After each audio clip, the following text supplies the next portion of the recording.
আমরা এমনটি বাংলাদেশ চাইনি। লক্ষ্য করে দেখেন, এই 12 ফেব্রুয়ারি নির্বাচনের পর থেকে অদ্যাবধি পর্যন্ত দেশের ভিতরে বিভিন্ন জায়গায় খুন, ধর্ষণ, ছিনতাই, ডাকাতি, এরপরে জবরদস্তি হয়ে একদল আর এক দলের উপরে চড়াও হয়ে মারামারি। এই বাংলাদেশ আমরা চাইনি। চাঁদার জন্য চাঁদা না দেওয়াতে ইমাম মজ্জিনের উপরে আক্রোশ, চাঁদা না দেওয়াতে নিজের দলের কর্মীকেও এক বিন্দু পর্যন্ত ছাড়া হয় না। সত্য প্রকাশ করার কারণে তাকে হত্যা করা। গরু চুরি করে আপনি ইফতার করেছেন, এখন যার গরু চুরি করেছেন সে তো প্রকাশ করবেই, সে তো ফেসবুকে দিতে পারে, সাংবাদিক সম্মেলন করতে পারে, এটাই কি তার অপরাধ? এর জন্য তাকে হত্যা করতে হবে?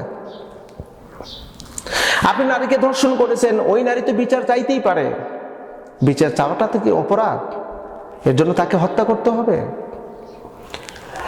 এই যে অনৈতিক একটা পরিবেশ এই বাংলাদেশের চলমান, এমন বাংলাদেশ আমরা চাইনি।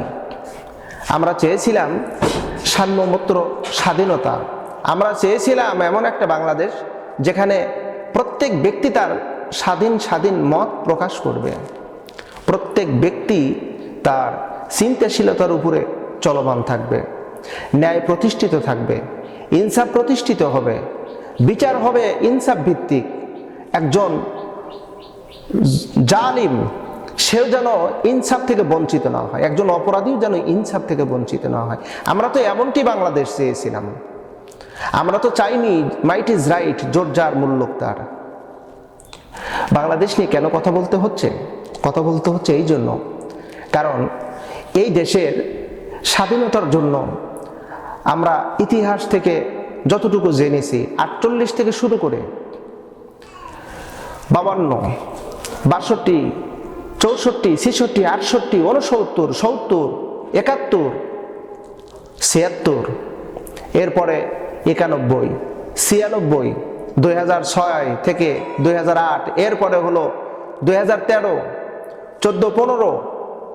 এই যে সালগুলোর কথা আমি বললাম, পরিশেষে 24, 25, এই যে এই লম্বা একটা সময় বাংলাদেশ থেকে হাজার হাজার মায়ের বুক খালি হয়ে গেছে, হাজার মা বোনেরা লাঞ্ছিত হয়েছে, অপমানিত হয়েছে, ছোট্ট কিশোরীরা পর্যন্ত জীবন দিয়েছে। তো এই অন্যায় অপকর্মের জন্য কে বা কারা দায়ী? আমরা দায়ী, আমরা দায়ী। আজকে সমাজের ভিতরে, দেশের ভিতরে যেই অনৈতিক কাজগুলো চলতেছে, এই কাজগুলো যদি আমরা বন্ধ না করে দিতে পারি, এই কাজগুলো যদি বন্ধ না হয়, তাহলে তো সামনে আরো চলতে থাকবেন। আমরা এমন বাংলাদেশ চাইনি যেখানে বৈষম্যতা থাকবে। এখনো যে বৈষম্যতার জন্য ছাত্ররা জীবন দিল, 1400 ছাত্র জীবন দিয়েছে, 30,000-এর উপরে এখনো পঙ্গুত্ব বরণ করে হাসপাতালে দিনের পর দিন পার করতেছে। আমরা কেমন বাংলাদেশ চেয়েছিলাম? এর আগে আমরা নির্বাচনগুলো দেখেছি, একতরফাভাবে নির্বাচন, ভোট যাই হোক রায় এক পক্ষে। আমরা লক্ষ্য করে দেখেছি সেই রেজাল্টগুলো, ভোটের রেজাল্টগুলো।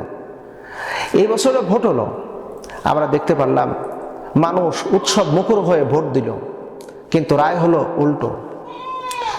আজকে তাহলে ছাত্রদের এই জীবন বলিদান কি লাভ হলো? ছাত্রটাই ত্যাগ। এই যে আমরা যারা চিল্লায় চিল্লায় কথা বলি সোশ্যাল মিডিয়াতে, বিভিন্ন টেস্ট, সেমিনার, প্রোগ্রামে, বিভিন্ন ওয়াজ মাহফিলে, আমাদের এই কথা বলার সার্থকতা কি হলো? তাহলে আমরা কি কখনো সংশোধন হব না?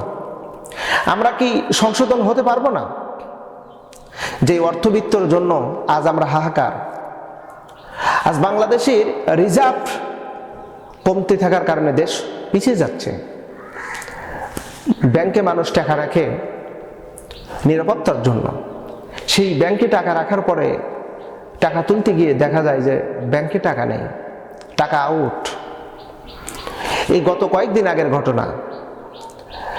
নির্বাচিত সরকার আসলো, আসার পূর্বে যেই উপদেষ্টার একটা সরকার ছিল, তারা থাকা অবস্থায় ব্যাংকে টাকা রেখে গিয়েছে।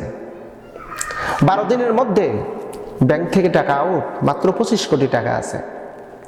এটা কি আমরা চেয়েছিলাম? প্রিয় বন্ধুরা, এমন বাংলাদেশ আমরা চাই না, যেই বাংলাদেশের ভিতরে স্বাধীনতা থাকবে না।